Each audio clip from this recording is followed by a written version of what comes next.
नमस्कार मित्रों, आपका स्वागत है आपके अपने YouTube चैनल फॉर्म के लिए।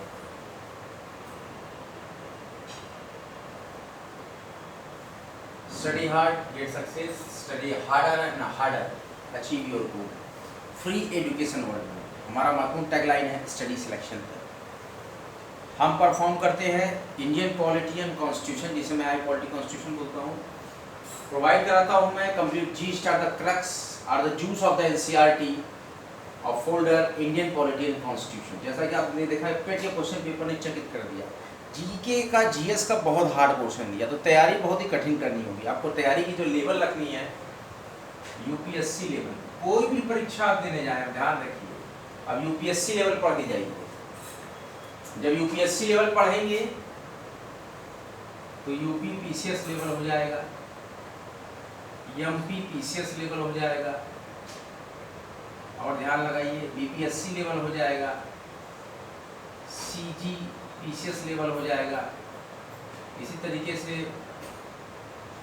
आपका लोअर सबऑर्डिनेट इसमें हो जाएगा आपका एग्जाम, रिव्यू ऑफिसर हो जाएगा, असिस्टेंट रिव्यू ऑफिसर हो जाएगा, कई तरह के एग्जाम्स आपके हो जाएंगे। तो एक ऐसी तैयारी करिए कि सारे एग्जाम्स कवर हो जाए। अब देखिए, इसके साथ साथ आपको मैथ्स, रीजनिंग ये सब भी रखना है, सीसेट भी रखना है। तो ये कुल मिलाकर एक अच्छा प्रयास होगा कि जब आप सीसेट और यूपीएससी लेवल की तैयारी रखेंगे, कितना भी हार्ड लेवल किसी भी एग्जाम का, प्रीलिमिनरी एग्जाम का जाए, आप उसको आराम से कर लेंगे। बार, दंड चार्ट, डीआईज ये सारे एकदम तैयार कर लीजिए। एक डीआई कठिन दी थी पेट में, 3 डीआई सॉल्व हो जाती थी आराम से। तो 15 क्वेश्चन वो, 5 क्वेश्चन वो। 15 क्वेश्चन तो हर बंदा कर गया होगा जो भी तैयारी का होगा एसएससी सीजीएल का, बट 5 क्वेश्चन में 1-2 क्वेश्चन रुके होंगे लास्ट के, मतलब कि 20 में से। अभी हमारा चल रहा है central vigilance commission Indian polity constitution का विसिल क्लोवर प्रोटेक्शन एक्ट 2011। इसमें आता है सेंट्रल विजिलेंस एक्ट में विज आई पोर्टल का प्रारंभ किया है, जो कि एक शिकायत दर्ज कराने का पोर्टल है, जिसमें विसिल क्लोवर प्रोटेक्शन एक्ट 2011। और क्या करता है ये सेंट्रल विजिलेंस कमीशन? लोगों के हित के लिए, इनके लिए गोपनीय सूचनाओं को प्रकट करना। क्या करता है सेंट्रल विजिलेंस? सूचनाओं को प्रकट करने वाले व्यक्तियों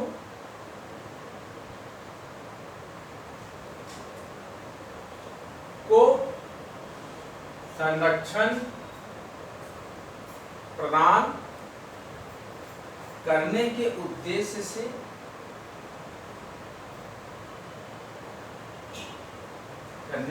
से ये एक्ट लाया गया।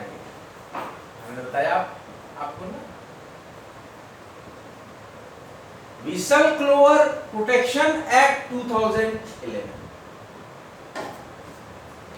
लोकहित में गोपनीय सूचनाओं को प्रकट करने वाले व्यक्तियों को संरक्षण प्रदान, जो आप लोकहित में लोगों के हित के लिए गोपनीय सूचना दे रहे हैं इसके बीजाई पे, तो आपको एक संरक्षण प्रदान किया जाएगा, जिसको विसल क्लोवर प्रोटेक्शन एक्ट 2011 जो लाया गया। ये एक्ट का मतलब उद्देश्य है क्या कि गोपनीय सूचनाओं को प्रकट करने वाले व्यक्तियों को संरक्षण, और है क्या एक तरह का एक्ट लाया गया, तो आपको संरक्षण भी मिलती है विसल क्लोवर प्रोटेक्शन एक्ट 2011 में। और मई 2014 में क्या किया गया? एक बदलाव, राष्ट्रपति ने कहा मंजूरी दे दी, राष्ट्रपति की मंजूरी, मतलब वो सहमत हुए इसके पश्चात,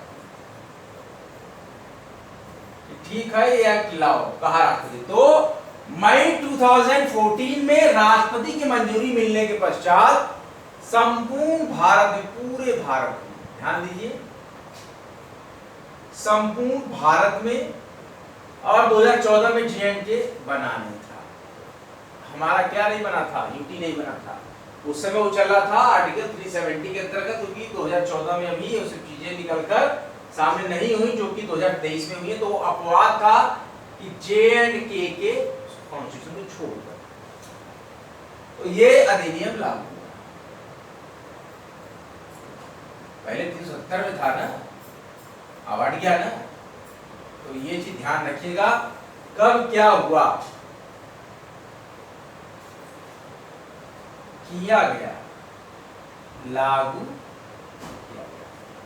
मई 2014 में राष्ट्रपति की मंजूरी मिलने के बाद जो व्हिसल फ्लोअर प्रोटेक्शन एक्ट 2011 है वो संपूर्ण भारत में, लेकिन अपवाद था J&K, जो कि 370 तो अभी हटा है 23 में, 22 के लास्ट में, तो ये अपवाद था उस समय J&K में नहीं, तो ये अधिनियम पूरे भारत में लागू हो गया, जैसा कि हम पढ़ते आए आज तक उसी क्रम में।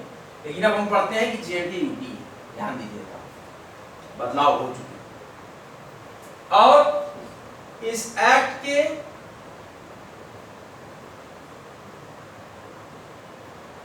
द्वारा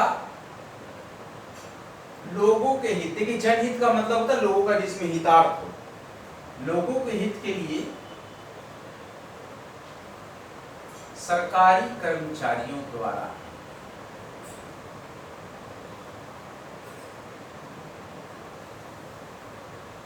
लोगों के हित के लिए सरकारी कर्मचारियों द्वारा किए गए किसी प्रकार के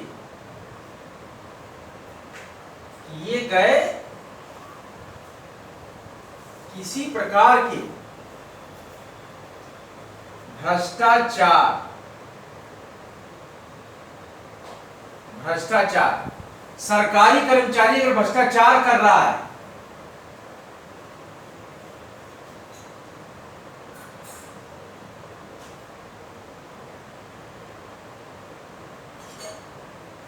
का खुलासा करने के लिए, इसीलिए देखिए का खुलासा, इनका कि सरकारी कर्मचारी भ्रष्टाचार कर रहा है, इसका खुलासा करने के लिए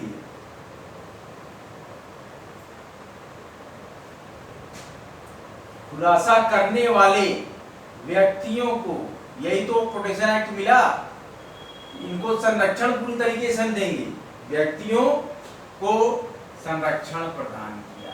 बहुत सुंदर बात है।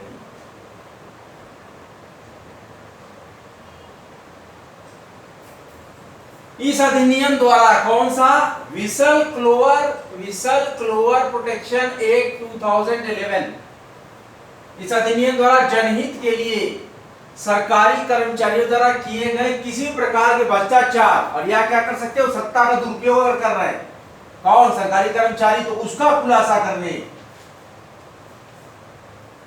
करने वाले व्यक्तियों को संरक्षण प्रदान किया गया। खुलासा करने वाले, देखिए वाले, ये वाले लिखा है, ये इतना बड़ा जो हमने ये बनाया, ये वाले खुलासा करने वाले व्यक्तियों को संरक्षण प्रदान किया गया व्हिसल फ्लोअर प्रोटेक्शन एक्ट 2011 के द्वारा। और ये सारा कुछ केंद्रीय सतर्कता आयोग के अंतर्गत चल रहा है, ऐसी व्यवस्थाएं बनाई गई। और ये आयोग CBC क्या करता है, ऐसी सेंट्रल विजिलेंस कमीशन ऐसी सभी शिकायतें, सेंट्रल विजिलेंस कमीशन ऐसी सभी शिकायतों के संबंध में, ध्यान दीजिए विद्यार्थियों, ऐसी सभी शिकायतों के संबंध में जांच करता है, देखता है कि शिकायत जो आई है वो सही है या गलत है, उसकी पुष्टि करता है, जिसमें किसी, क्या कंप्लेन करते हैं आप किसके लिए, शासकीय अधिकारी, शासन द्वारा जो नियुक्त अधिकारी हैं उनकी कंप्लेन, जब आप उसमें किसी शासकीय अधिकारी पर अनुचित उद्देश्य पर, ध्यान दीजिए, अनुचित उद्देश्य या भ्रष्ट आचरण का आरोप, क्या करते हैं, अनुचित उद्देश्य या भ्रष्ट आचरण का आरोप लगाया गया। ये जांच करता है, कौन जांच करता है? सेंट्रल विजिलेंस कमीशन ऐसी सभी शिकायतों के संबंध में जांच करता है जिसमें किसी शासकीय अधिकारी पर अनुचित उद्देश्य या भ्रष्ट आचरण का आरोप लगाया गया। सेंट्रल विजिलेंस कमीशन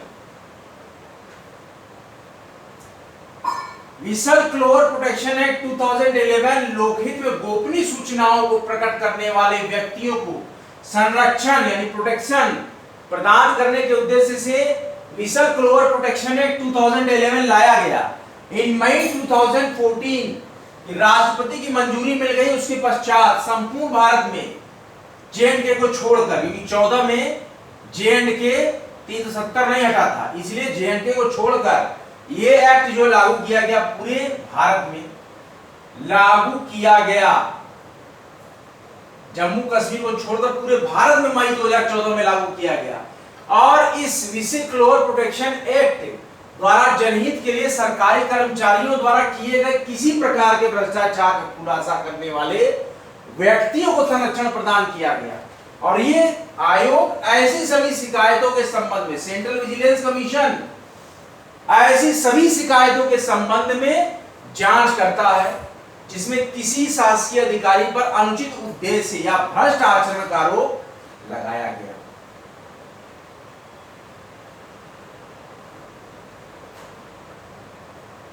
जनहित प्रकटीकरण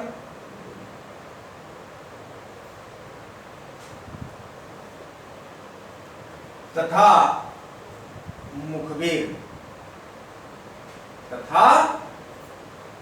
मुखबिर संरक्षण के अंतर्गत, जो कि सूचना देता है फला आपका कर्मचारी या अधिकारी इस तरीके का अनुचित व्यवहार, अनुचित भ्रष्ट आचरण, अनुचित उद्देश्य के लिए कार्य कर रहा है, तो उसको बोलते हैं कि मुखबिरी हो रही है। तो जनहित प्रकटीकरण और मुखबिर संरक्षण के अंतर्गत प्राप्त शिकायतों की जांच, प्राप्त शिकायतों की जांच पूरी हम उसके लिए पैनल बनाते हैं कि आप जांच करिए, पीछे लगे रहिए, ये अधिकारी कहां जाता है, किस तरह के भ्रष्टाचार करता है, उसके लिए मुखबिर लगाए जाते हैं। जांच करना तथा उचित का मतलब सही तथा उचित कार्यवाही हेतु सिफारिश, कार्यवाही हेतु सिफारिश क्या करता है? उचित कार्यवाही हेतु सिफारिश करना। और भ्रष्टाचार निवारण अधिनियम, भ्रष्टाचार निवारण अधिनियम 1988 के अधीन, भ्रष्टाचार निवारण अधिनियम 1988 के अधीन किए गए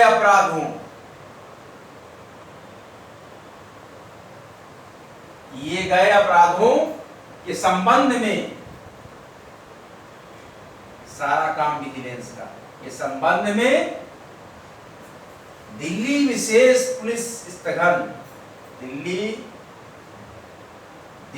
विशेष पुलिस स्थापन, दिल्ली विशेष पुलिस स्थापन 08 द्वारा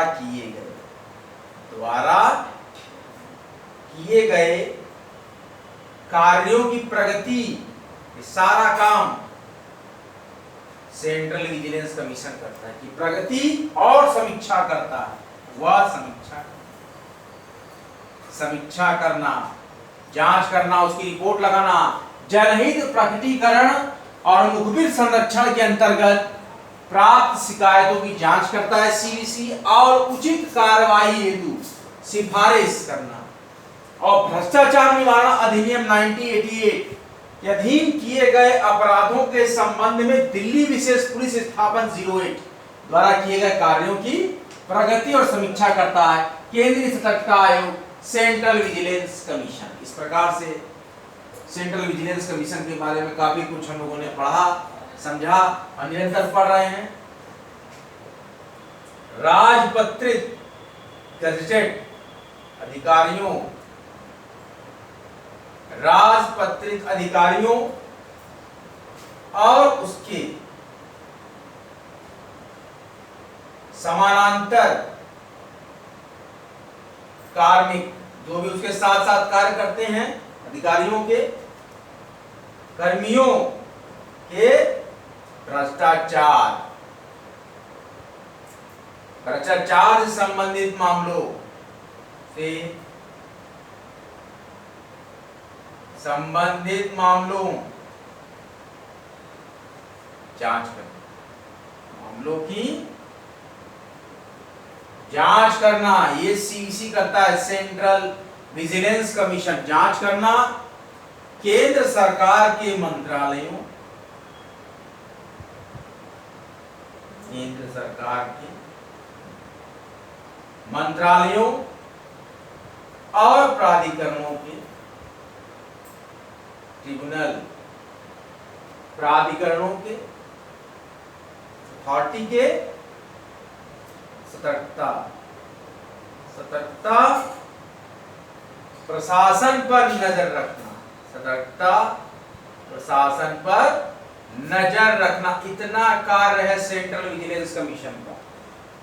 जनहित प्रकटीकरण मुख्य संरक्षण के अंतर्गत प्राप्त शिकायतों की जांच करना, उचित कार्रवाई हेतु सिफारिश करना, भ्रष्टाचार निवारण एक्ट 1988 के अधीन किए गए अपराधों के संबंध में दिल्ली पुलिस विशेष स्थापन 08 द्वारा किए गए कार्यों की प्रगति और उसकी समीक्षा करना, राजपत्रित अधिकारियों और उसके समानांतर कार्मिकों के भ्रष्टाचार से संबंधित मामलों की जांच करना और सेंट्रल गवर्नमेंट के मंत्रालयों और प्राधिकरणों के सतर्कता प्रशासन पर नजर रखना है। सारे कार्य करता है सेंट्रल विजिलेंस कमीशन, केंद्रीय सतर्कता आयोग। इस तरह का अंदर से सफलतापूर्वक केंद्रीय सतर्कता आयोग का ये चैप्टर हमने पूरी तरीके से पढ़ लिया। आप लोग को रिवीजन में दे रहा हूँ फिर से, केंद्रीय सतर्कता आयोग में क्या क्या था उसको आप लोग एक बार समराइज कर लीजिए, अपनी रिवीजन बुक निकालिए। इसके बाद हम पढ़ेंगे केंद्रीय सूचना आयोग, सेंट्रल इंफॉर्मेशन कमीशन के बारे में।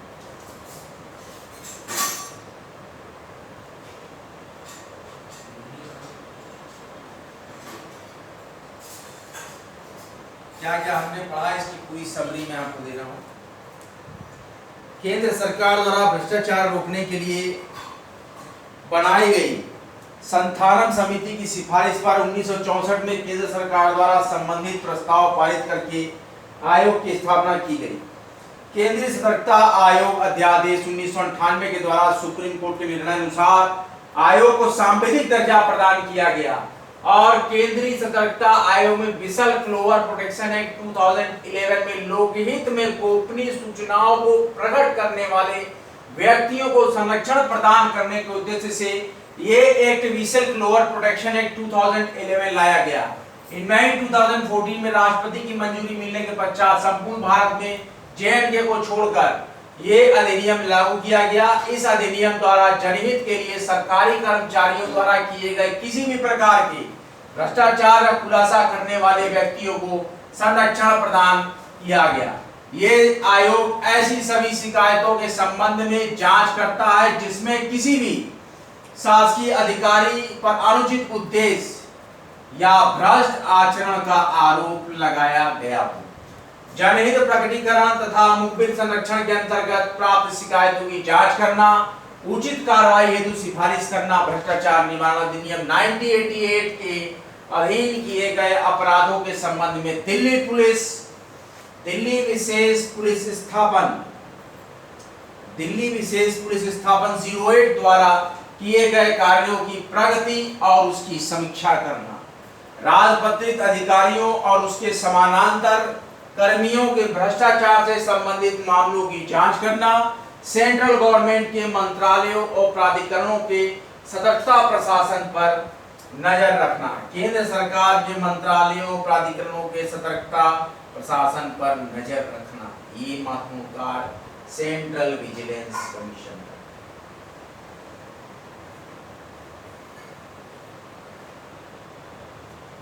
हमने केंद्रीय सतर्कता आयोग को बहुत ही सफलतापूर्वक पढ़ लिया। बहुत ही इम्पोर्टेंट क्वेश्चंस इस टॉपिक से आ सकते हैं कि सेंट्रल विजिलेंस कमीशन क्या है, किस तरीके से वर्क करता है, क्या इसकी खासियत है, क्या इसकी खूबियां हैं, किस तरीके से सेंट्रल विजिलेंस कमीशन का एस्टेब्लिशमेंट था, क्या फंक्शंस थे, क्या ड्यूटीज़ थी, ये सारा हमने बताया। आइए कुछ वैकेंसी अपडेट्स देखते हैं। वैकेंसी अपडेट्स में यूपीएससी में कुछ मिसलेनियस वैकेंसीज आई हैं, इसको आप देख लीजिएगा। और स्टेट बार काउंसिल, ध्यान दीजिए, मैं जैसे कि लॉ वालों को कुछ अपडेट देता रहता हूँ। स्टेट बार काउंसिल, मैंने आज गूगल पे न्यूज़ देखी थी। State bar council Uttar Pradesh में सीओपी सर्टिफिकेट लेने के लिए, अचीव करने के लिए, जो कि सीओपी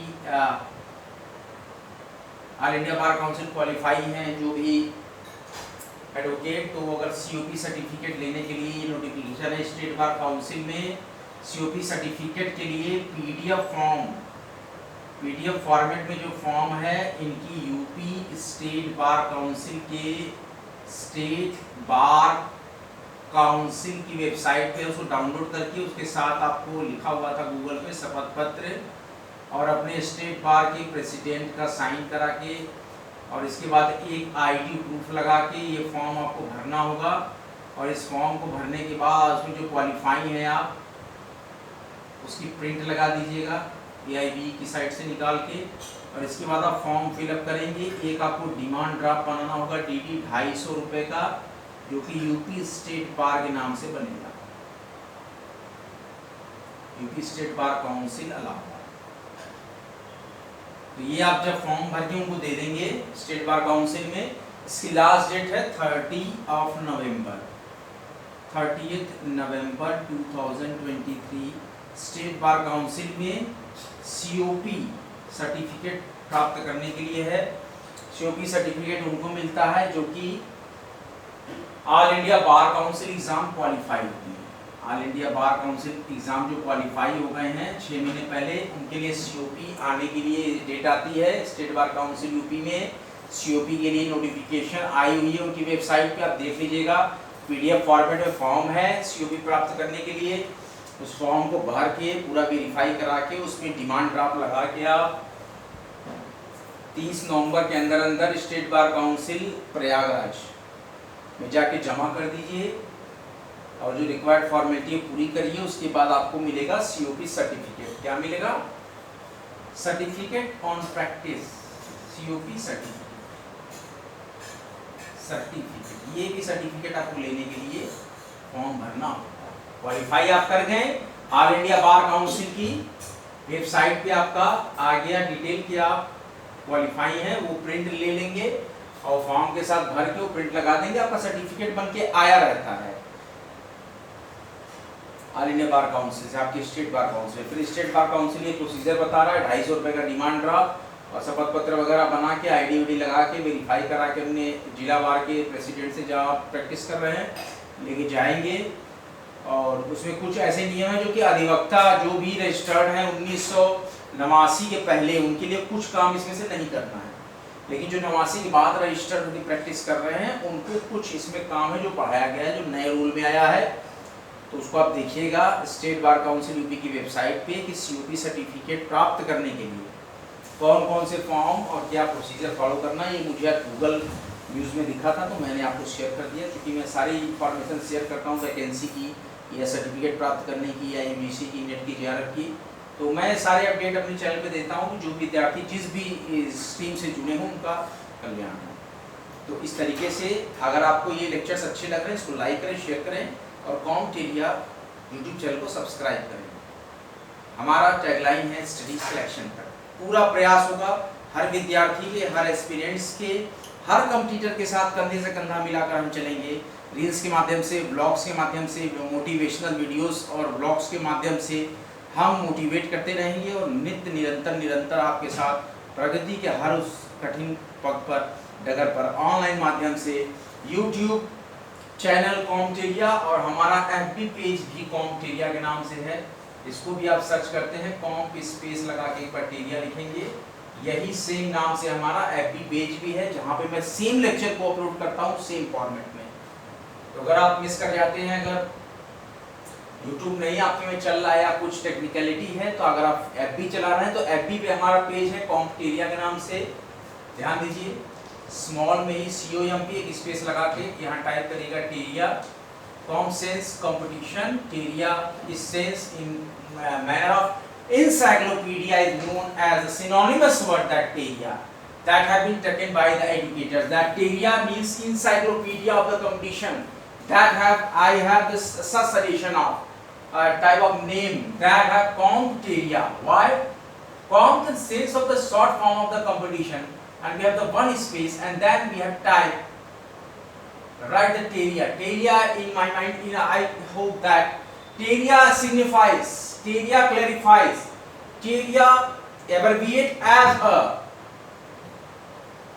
abbreviation for encyclopedia. पूरा संपूर्ण ज्ञान कंपटीशन का ही समाहित करता है, तो एक कॉम्पिटिटिव होगा। सेम पेज एफबी पर, फेसबुक पे पेजेस के माध्यम से हमने बनाया FB page competitive, same name we have the YT channel that have you watch presently, that same name competitive my channel, Competeria YT my channel, Competeria FB my channel. आपके साथ साथ हम खड़े हैं, आपके साथ ही हम बने हैं, आपके साथ ही हम जुड़े।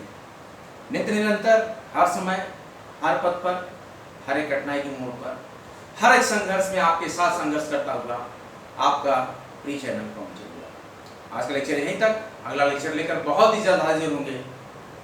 जय हिंद, जय भारत।